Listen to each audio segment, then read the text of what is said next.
Good morning, everyone. Paul Sinapiatis here again from Strathclyde Engraving, continuing on the project that we started yesterday. Finished all of the line work on it and came back with another graver and did some additional line work to it. In other words, instead of leaving myself a V-shaped cut in the metal, what I wanted to do is leave a half round cut, and I used a round bottom graver to actually achieve that. The nice thing about it is when I begin to remove metal, it gives me a little bit more room on either side of my lines and stuff like that. For the metal removal process, it actually makes things a little bit easier on me. So for that reason we did. Now I've already completed that. It looks the same as the line work that we were doing yesterday. The only difference is that it was a different graver. And if you look closely, you can see the lines are just a little bit wider and whatnot.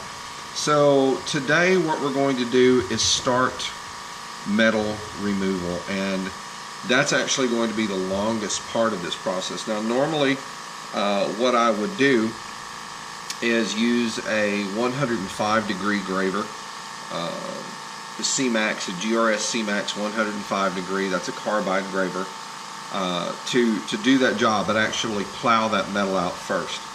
But I was doing some reading and had talked with a couple of other engravers, and one of the things that they had told me was that it's also possible to just go in with a high-speed metal removal tool without having removed any metal to achieve some of the same effect. So that's what I'm going to do. Now I'm going to try this in one area on the piece first to ensure that this is going to do exactly what I want it to do. And if I see it's not working out, then what I can do is come back with a 105-degree graver and plow these areas out. But I'm thinking that we should be able to, with this high-speed removal tool, sounds almost like a dental drill, because it is air-powered, much like a dental drill. I should be able to come in and just remove this metal. And honestly, it looks like this is going to do the job. I'm just going to have to be careful as I do this, especially around my edges. Now I will come back with my micromotor handpiece and remove metal that's closer to, my line work. With a smaller ball burr, but being able to, and it looks like this is working super, being able to come back and do this way is going to save me a ton, literally a ton of time on this piece. And it looks as though this is going to texture very, very well. And of course, with this handpiece, it's basically this GRS 850A high-speed handpiece. Once you have a ball burr, friction grip ball burr in it, and the width of the head on this ball burr is 0.5 millimeter.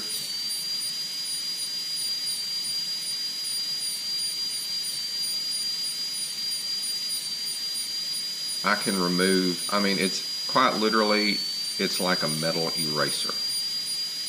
But the one thing that you have to kind of be careful of while you're doing this is to keep it, keep the burr moving. Because as soft as this metal is, it would be very, very easy to cut away too much metal. So it's just small, quick, even strokes to achieve the texturing that I'm looking for in this metal. Because remember, any of the Celtic knot work that I do, one thing that I try to achieve is a look that has a feel like it's been cut from stone. So what we're going to be doing is a lot of this today, and I'll record a portion of it I won't record, me doing the whole thing, because that would be terribly boring for all of my viewers. But at least this will give you a good idea of what this high-speed metal removal is about. Now I'm coming to a point where I've got a functional design element here. So what I'm going to do is I'm going to kind of turn this around and come at it from a different angle. I'm going to keep my speed high so that I can just whistle through it.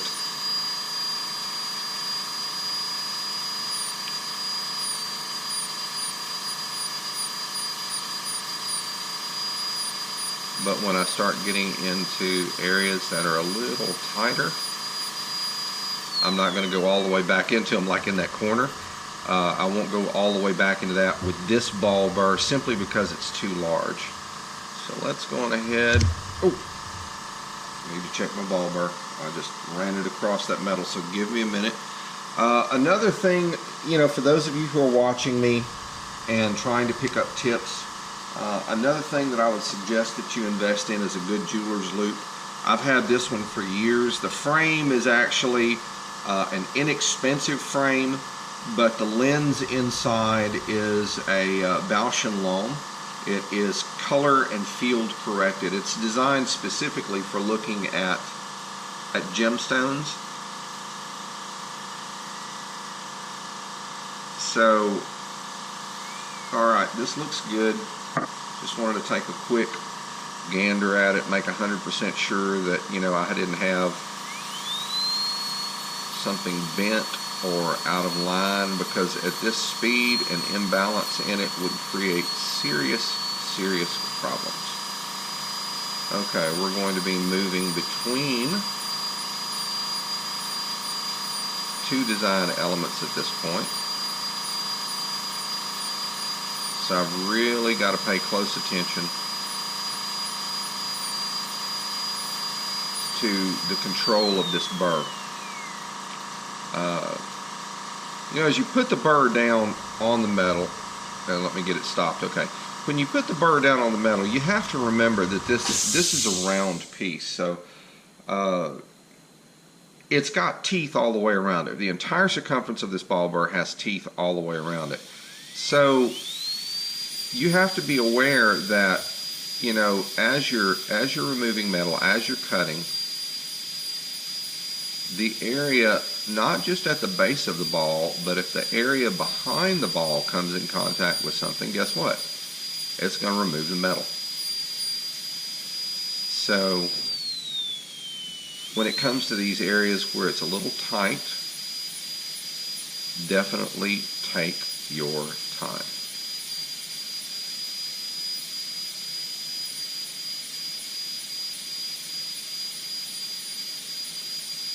Now, more of the areas in this piece are going to actually be between functional design elements. I've got a large area up here at the top that's going to have to be removed. But I wanted to try this in one area first, and it looks like it's going to work out just fine. So I'm going to continue moving along with this, and doing it this way is actually going to save me a step and save me some time.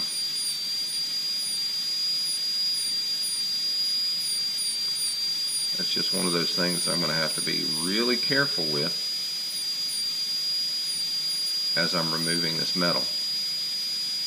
Alright, so far so good. We've got one area done, and that was really quick. So that's a bonus. So what I'm going to do now is I'm going to go back up here to this very top area. I'm going to zoom out a little bit so I can have a better view, and probably begin to remove some. I may begin to remove some metal up there. I think I'm just going to keep going where I'm at. I tend to be like that. I like to work through each area as I'm working on the piece. Get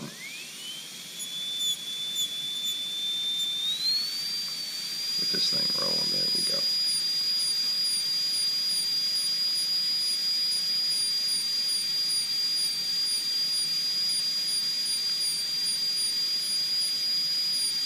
Now, I'm sure the question will come up, to what depth are you taking this down to? In other words, how far in the metal are you going? Well, that's one of the reasons why I use, after I've done my line work, I'll go back with a half round or a round bottom graver, and I will go into the area and come back on all of those lines that I have cut, and instead of a V shape, now I've got sort of a half round furrow in the metal. So the depth that I come to, let's say this is the wall of a functional design piece right here, okay? It curves over, let's say, this way. This is all out an area that needs to be removed. I'm going to remove metal down to the bottom of that half round cut. This way I have, you know, a difference between the height of the metal that's there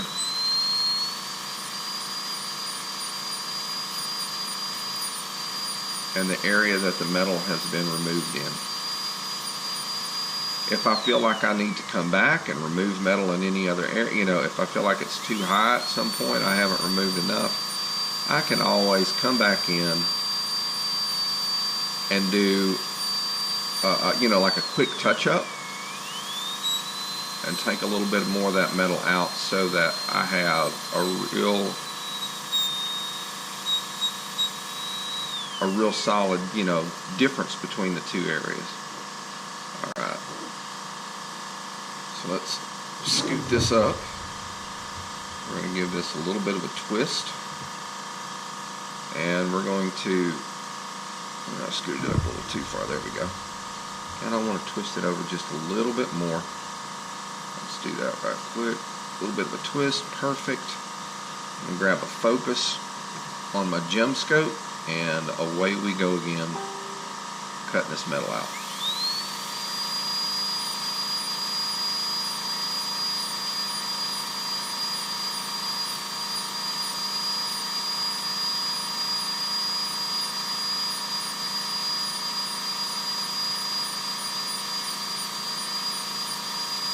You definitely want to keep your tip moving as you do this. The reason being is because if you keep it in one spot, and these are carbide ball burrs, by the way. If you keep it in one spot, guess what? It'll cut straight through this tube. And that's not what we're trying to do.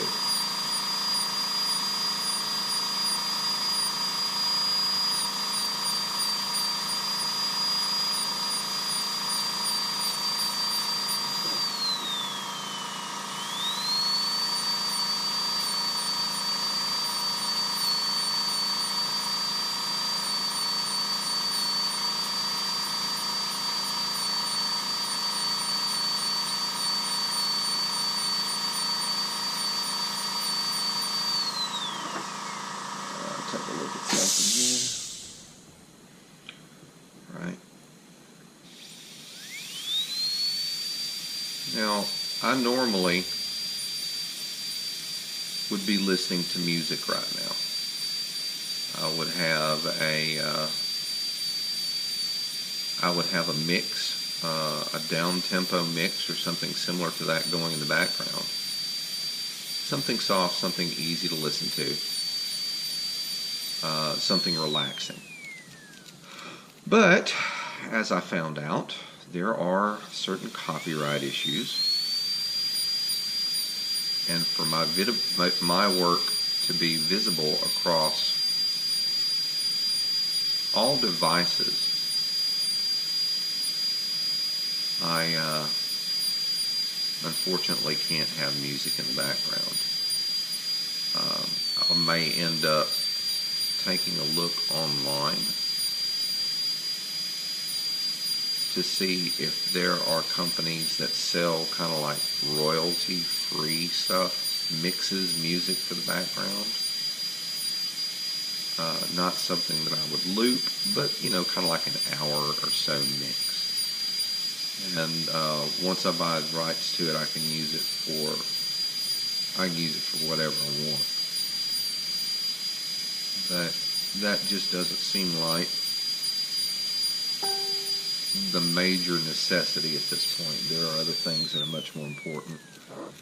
Okay, I've got a little bit of a spot there where I've gone a little deeper than I want. So what I'm going to do is begin to work around it and kind of like bring the metal to where it meets it.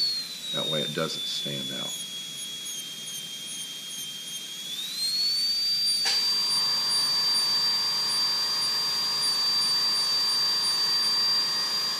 Alright.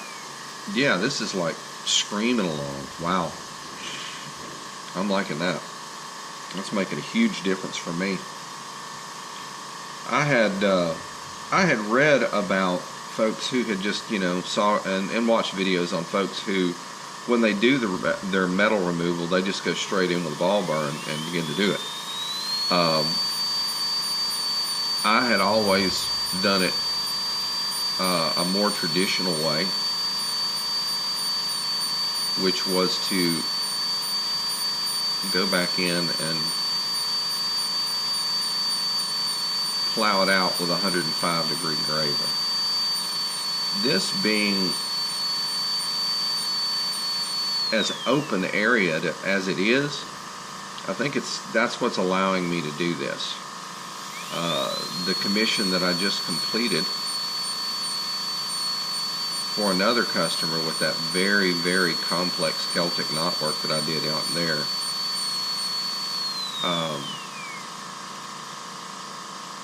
that one I actually had to use a 105-degree graver to go in and do the metal removal. I don't think there would have been any other way I could have done that. Some of the areas were too small for me to actually get in there with this ball burr, which was one of the reasons that I ended up spending the money on a Marathon Handy 700, which is a micromotor handpiece. It's actually, Fordham makes one that looks exactly like it. In fact, I would say that the same company that makes the micromotor handpiece for Fordham also is producing the Marathon and kind of like selling it under their own brand name kind of thing. So when cost is an issue, you begin to look at other avenues.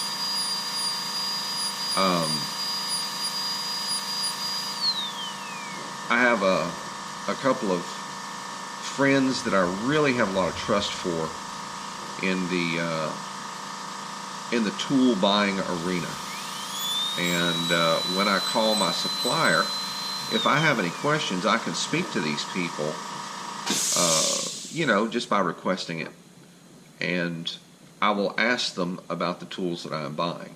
What is your take on this? Because these folks are techs. I mean, they use these. They're paid to know this. They're paid to use these tools, to get comfortable with them, to get a feel for them, so that when a customer calls and says, hey, I'm looking for something, I need some help, this is the application that I'm thinking about, can you help me?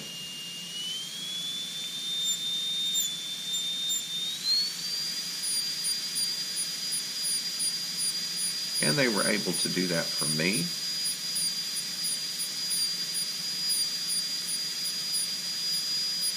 Where this tool is concerned. So I was able to get a better price on it.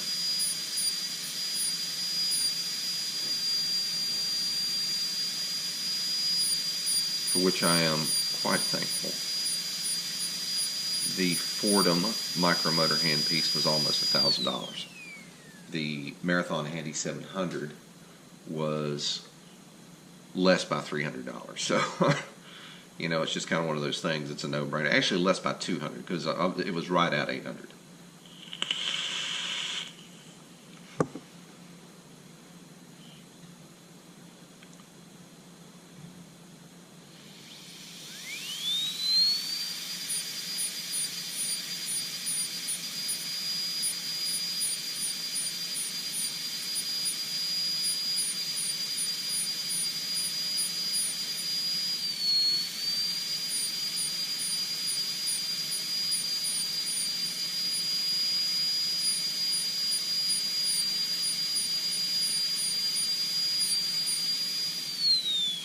Super. Alright. Let's rest the handpiece here. In fact, if you'll give me just a moment, I need to grab, I have a handpiece rest over here that I think that I may start using in this situation. It's a little bit longer than the handpiece is, but in cases like this, oh, perfect. It works great. It gives me a place to actually set this thing while I'm, if I need to stop and take a look at something. All right, let's get back to it. Kind of see where I'm at. All right, let's go ahead and set this back up here. And I'm going to give this a twist. Bring this more towards the top so that as I spin this to, let me see, right here. Come on, move, mule. There we go. Grab a little focus, and we're ready to keep moving.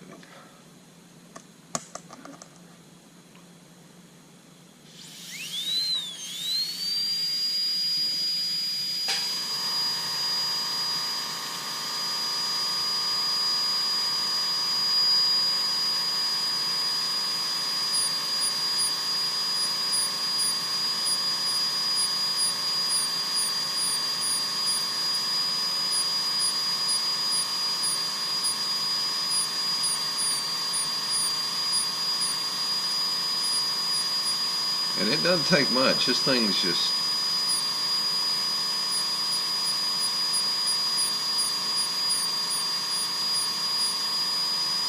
This carbide burr is just ripping through this stuff.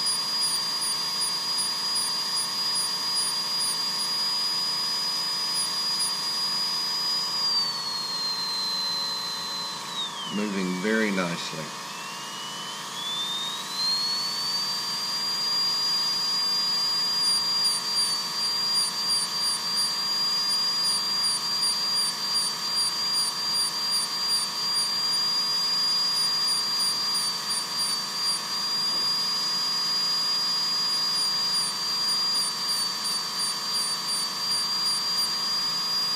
Superb.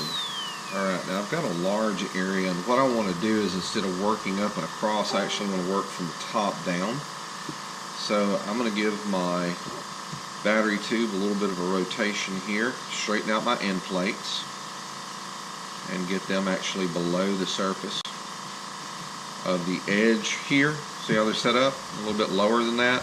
That'll keep these plates from actually becoming a bother as I continue to work through this piece.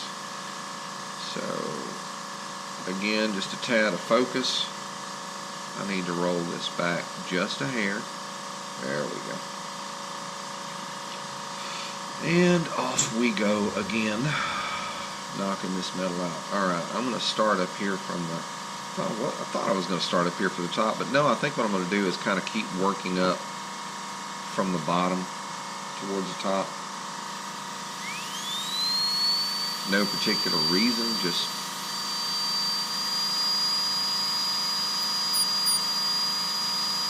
feels like that's what I want to do, kind of thing.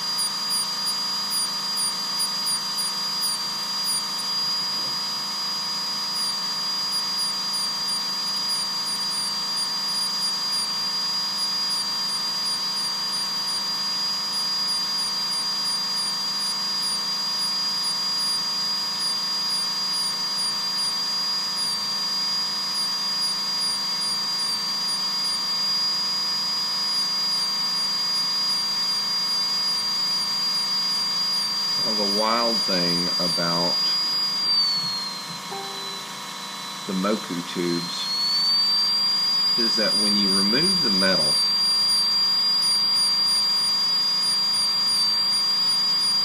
you do your texturing, and then you get your enameling.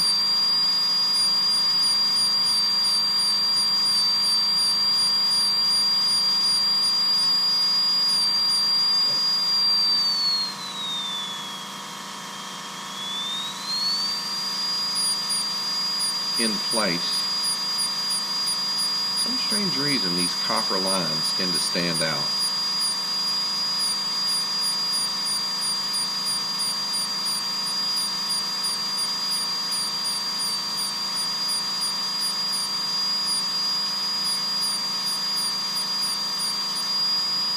I was very pleased to see the other day that Sam Alfano had complimented one of my pieces that he had seen.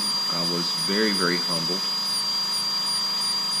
Sam Alfano is a master engraver that I have a tremendous amount of respect for. And as I have said to him many times,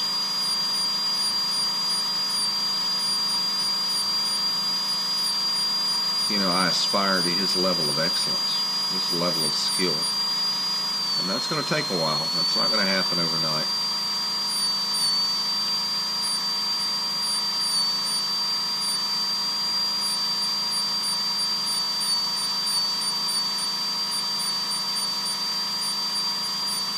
Another really amazing artist that I follow is Otto Carter. I think, and I could be wrong here,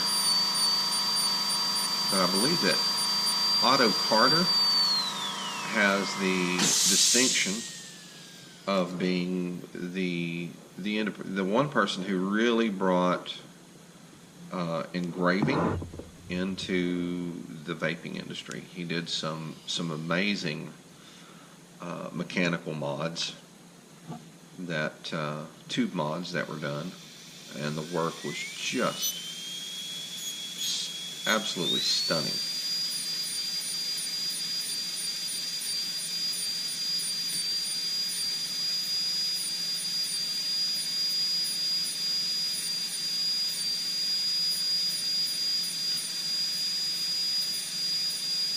Another engraver whose work I follow is Joanne Ryle.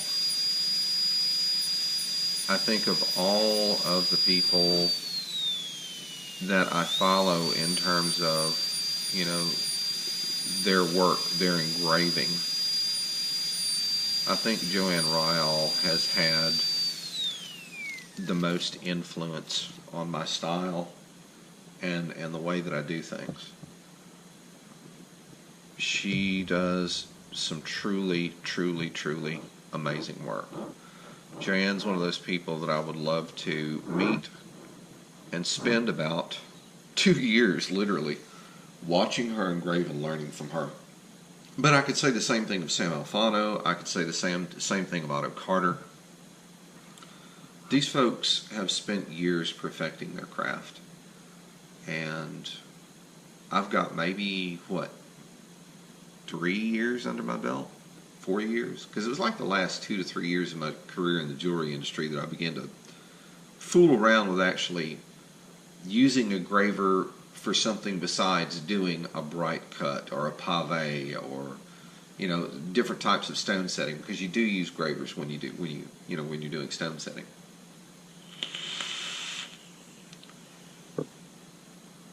But just truly some amazing people. But this is what you're looking at. It's what I have to do in all of the negative areas now. I've got to come back through with a ball burr.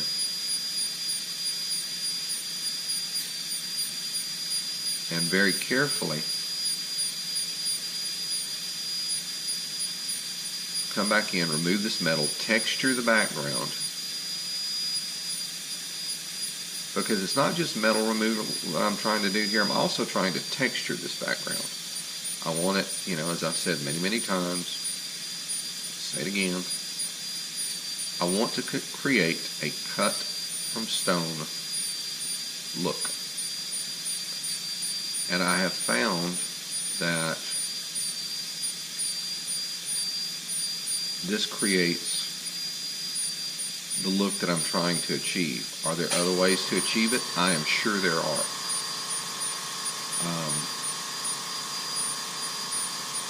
I'm sure Miss Ryle, Mr. Alfano, Mr. Carter, I'm sure these people could, teach me tons.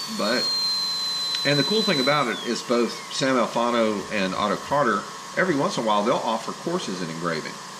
But I do not have the time or the cash to head to these places and check them out. Maybe one day I will.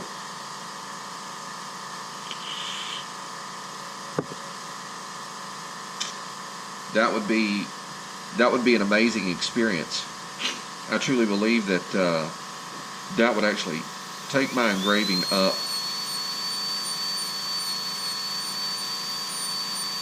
another big notch.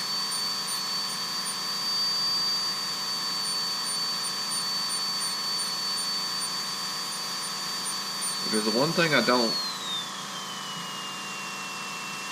want to take for granted, if somebody compliments your work,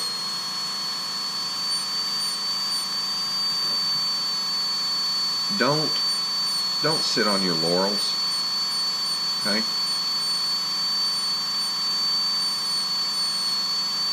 I strive to become better at this with every piece that I do. If I cut a line now and I cut a line later, I want the line that I cut later to be better than the first line that I cut. I constantly strive to better myself where this is concerned. Because, folks, this is truly a beautiful and amazing art form.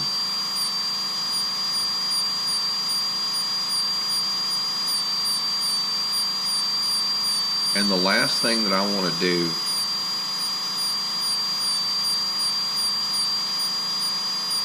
is do something and it be a hack job, just a botched job. I've seen I've seen some pieces that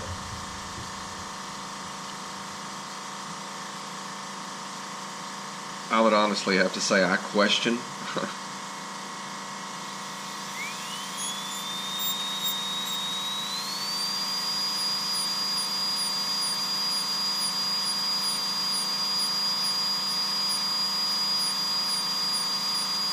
Question the folks who did it.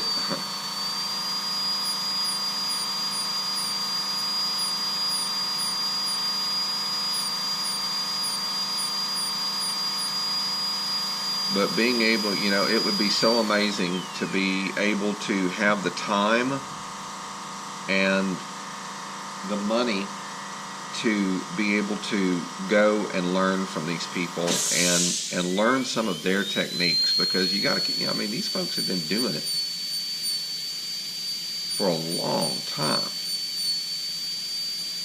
And like me, they started from humble beginnings and have worked very, very hard to achieve the level of excellence that they have. So I'm sure that they have seen many more things engraving-wise than I have perfected, excuse me please, have perfected techniques that are real standouts in terms of engraving. So far be it from me, not to try to learn from some of these amazing artists. But I unfortunately, I don't have the cash to do it.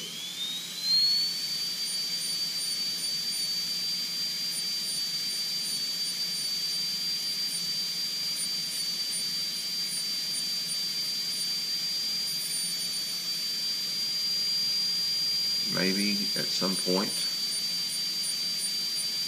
I would be able to.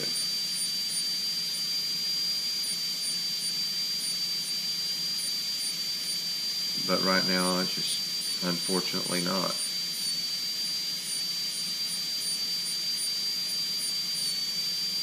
Now, if I had gotten heavily into engraving, let's say in my early to mid 20s,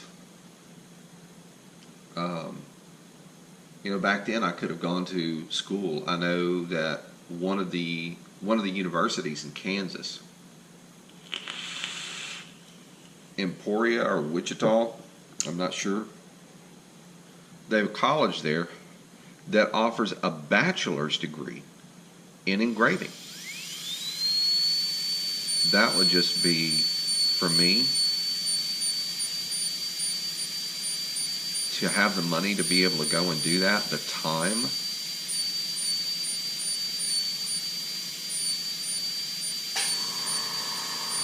Would honestly just be kind of a dream come true, to be honest with you.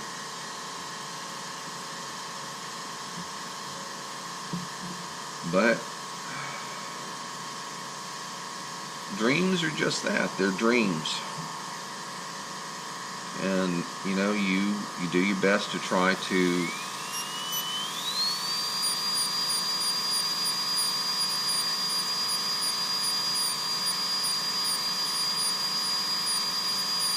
achieve what you can achieve.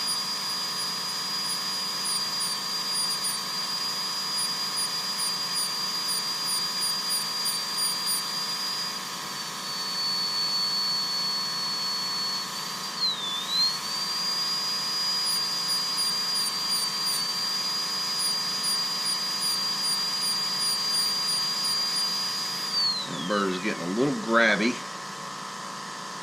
Just a little grabby. So I'm gonna lube that burr up with a little Burr Life compound.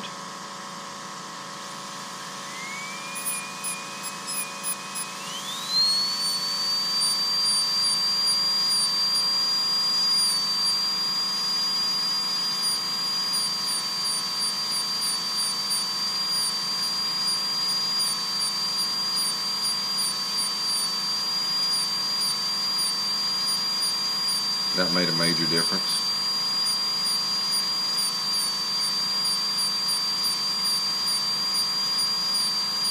But I'll have to say this method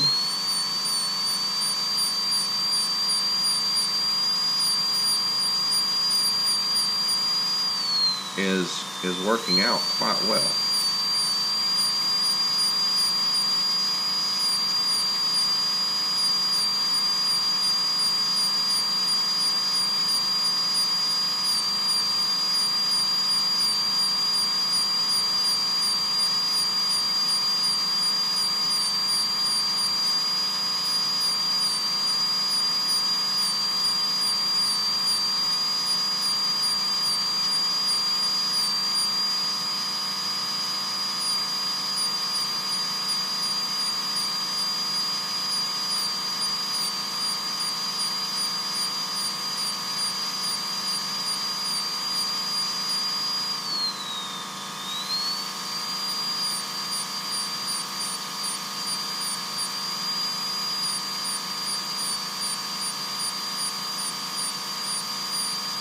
The friction grip ball burrs that I use for this, with a 1/16 inch shank, is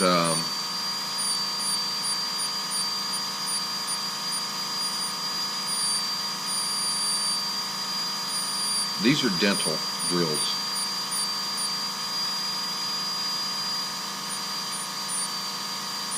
And I order them from a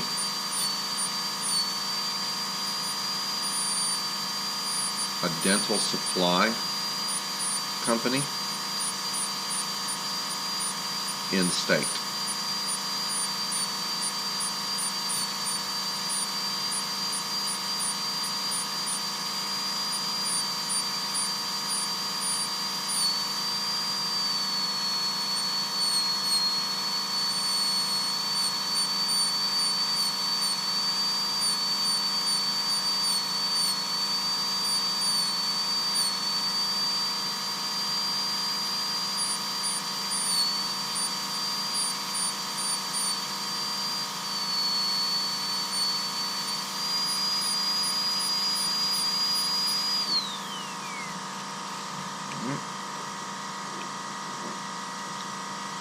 take this and move a different direction with it here. I'm going to start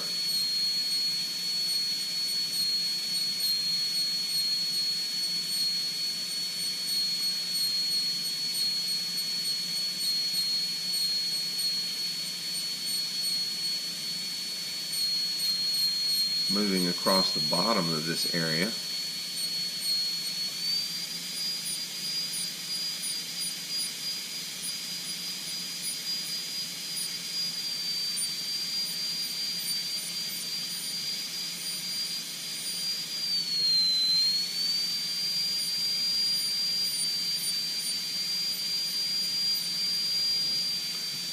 But now we're getting in between two design elements, so I have got to really stay on top of this tool.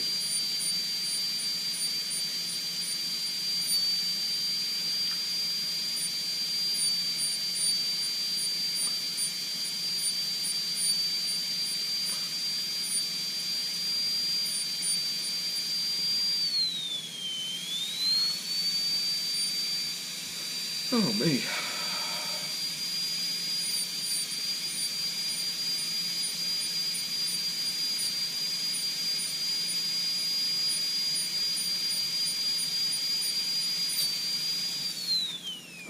Okay, super. Okay, that's moving up into another area. That's moving off into a different area from the edge. Alright, I've got another edge area down here that I want to come in and hit. But as you can see, this is how you actually go about removing the metal and delineating a negative design area from a functional design area. So area that doesn't have a line is the negative area. Area that does have a line, functional design element. So this is the process that I will be going through for this entire piece. Rather than run the video for a long time and have you guys sit and watch me go through this, I just wanted to give you an example of exactly what we were doing. And I mean, as you can see, there's a good bit of texturing there, and that texturing is actually what I'm looking for. There is another method of doing this, but it does not achieve the look that I'm trying to achieve. It's called matting. The 105 degree graver would be used to go into all of these areas and remove metal. Then, very carefully, a flat bottom graver, which is nicely polished on the bottom, nicely sharpened as well, would be used to go back in and level these areas out. After that's done, in the same hammer and in the same pneumatic handpiece that you saw me working with, I would be using this tool, which is just like a little carbide tip point. It's actually in one of my quick change collets. And I would bring my strokes per minute up from my normal working area of between 3,300 and 4,200 strokes per minute. I would probably be bringing this up to closer to 62 to 7,200 strokes per minute, and it, just get a little stippling in the background. Once that's done, then the area and the enameling would set in these areas, just like it does on any of the other pieces that I do. So with that, I'm going to go on ahead and bring this portion of the project to a close as far as the video is concerned, so that I can get in and begin to get this done. I want to try to get as much of this done today as possible, so that I have very little metal removal to do, tomorrow and Saturday. I'm hoping that I can have this piece finished as quickly as possible, because I do have other waiting customers. But I'm not going to rush through the piece, because quality is very, very important to me, and I want to try to give all of the customers that I have as much quality built into every piece as I can. And that means I need to take a little time with the piece, then I'm going to take a little bit of time with the piece. But thank you all for coming. Thank you all for sharing some time with me and taking time out of your busy day to, watch another quick video on, me doing engraving and, giving you guys some advice if you're actually following me and trying to learn a little bit of engraving. Don't think that I'm a master engraver, please. I'm not. I'm far from it. If you really want to learn, do some research. Look around, see if you can find an engraver whose specific style suits what you want to try to achieve. and watch and learn and study. That's very, very important. There's some great books on engraving out there. They're available on Amazon. One day I'll have to do a video and show you the books that I have on engraving that I use constantly. But today is not that time. So once again, folks, thank you for dropping by. Thank you for spending time with me. Please remember, subscribe to my channel. Drop me a few likes if you like what you see. Comments and questions are welcome also. But this is Paul from Strath Clyde and Glazing signing off. You guys have a great day. Take care, folks.